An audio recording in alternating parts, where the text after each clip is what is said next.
Demak, 11-masalaning yechimida Geliusdek qonuni so'ralgan. Geliusdek qonun bu izobarik jarayon. Izobarik jarayonda V1 taqsim T1 teng bo'lishi kerak bo'ladi V2 taqsim T2 ga.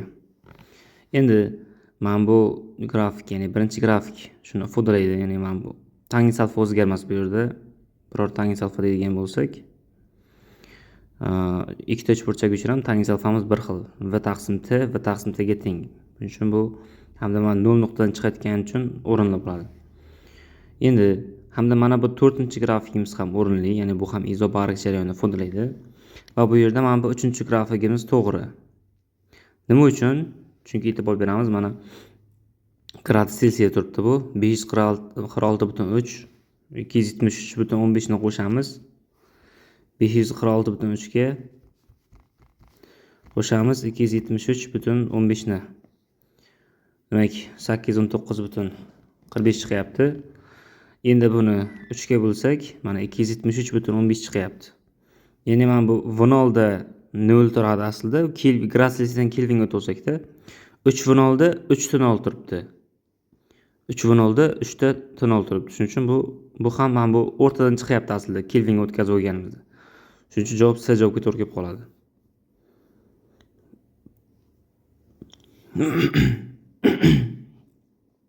O'n ikkinchi misolda bir mol gelinni qizdirilganda ichki energiya shunchaga ortgan bo'lsa, T taqsim T0 nisbati aniqlanyapti.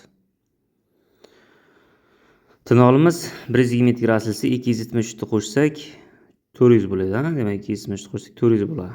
400 kelgan ekan, demak T0imiz. Endi bu yerda mana bunday qilamiz, e'tibor beramiz. Bu delta 2493 joulga ortgan deyapti. Demak, 2493 teng geli bo'lgandan keyin 3 taqsim 2 1 mol bo'lgandan keyin 3 taqsim 2 neo r ko'paygan delta t. Delta bo'lgandan keyin delta t bo'ladi. Demak, 2493 ni 8,1 ga bo'lib olamiz. 300 chiqyapti. 300 demak delta timiz 200 ekan. Delta timiz 200 bo'layotgan bo'lsa, shunchaga ortgan bo'lsa, demak T0imiz 400, T'miz 200 ga ortgan bo'lsa 600 bo'lganda, 600 400 ga bo'lsak 1,5 bo'ladi. Rasmda siqilayotgan gaz bosimining hajmga bog'lanishi grafiki tasvirlangan. Gaz bir holatdan ikkinchi holatga o'tganda qanday ish bajaradi? Demak, P0 ham V0 ham berilgan bizga, shuning yuzini topib qo'yishimiz kerak. Trapetsiyaning yuzi, demak trapetsiyaning bitta asosi P0 ga teng, ikkinchi asosi 3P0 ga teng. Taqsim 2 ko'paygan h. H'imiz demak 3V0 ga teng. Demak, bu yerda 4P0 taqsim 2P0, 6P0 V0. P0 ham V0 ham berilgan. Minusligini olamiz, chunki hajm kamayyapti. Hajm kamaysa manfiy ish bajaradi gaz.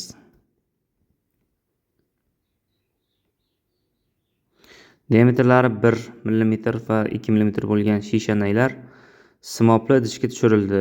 Qaysi nayda simob sathi idish tubiga nisbatan yuqoriroq turadi? Qaysi biri yuqoriroq turadi degani, qaysi biri yuqoriroq ko'tariladi degani. Ya'ni H formulasi bo'laydi. H formulasi nima?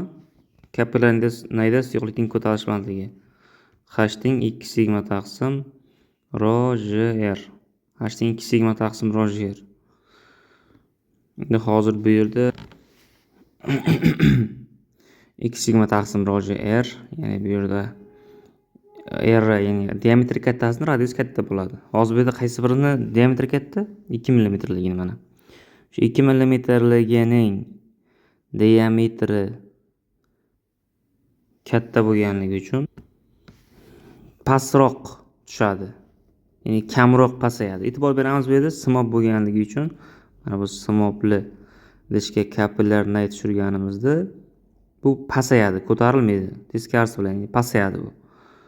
Bu taxminan mana bunaqa ko'rinishda egallaydi, mana shunaqa.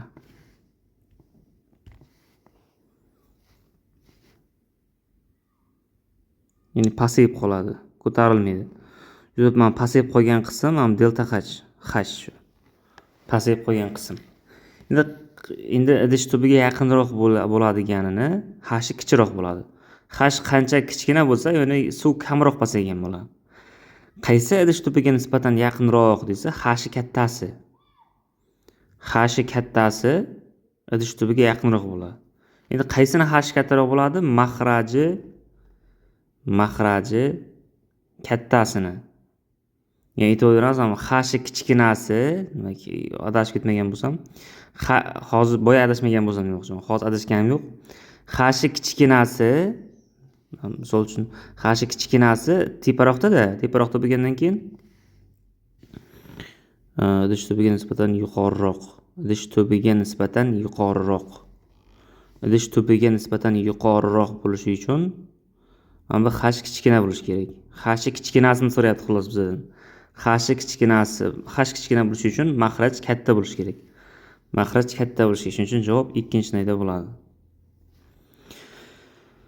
Zaryadlangan sharning A va C nuqtalarida hosil qilgan elektr maydon kuchlanganliklari A shunga teng, E esa shunga teng bo'lsa, B nuqtadagi maydon kuchlanganligini aniqlang deyapti. Xo'p, E'miz demak 36 ekan. 36 teng K ko'paygan Q taqsim R kvadrat. S nuqtada esa 16 ekan. 16 teng K Q taqsim nima bu qanaqadir x degan bo'lsak, A teng S deganligi uchun bu yer ham x bo'ladi. Mana bu qismni y deb olishimiz kerak bo'ladi. Y. Shunda demak ham bu r emas, shuni y deymiz. Ya'ni k taqsim y kvadrat, bunisi esa k taqsim x plus y ning kvadrati. Keyin bo'lib o'rganimizda 36 taqsim 16, ya'ni 18 taqsim 8, 4 ga qisqartirsak bo'lar ekan, 9 taqsim 4 ekan. 9 taqsim 4 x plus y ning kvadrati taqsim y kvadrat. Ya'ni bo'lib o'rdik buni. Bo'lib o'rganimiz demak 3 taqsim 2 bo'ladi. Natijada 3y teng 2x plus 2y bo'ladi. Shu yerdan y'imiz teng ekan 2x ga. Y'imiz 2x ga teng bo'lsa, demak ham bu 2x ekan. Endi B nuqtadagi kuchlanganlik. B nuqtada y teng bo'ladi k taqsim 2x x jami 4x ning kvadrati.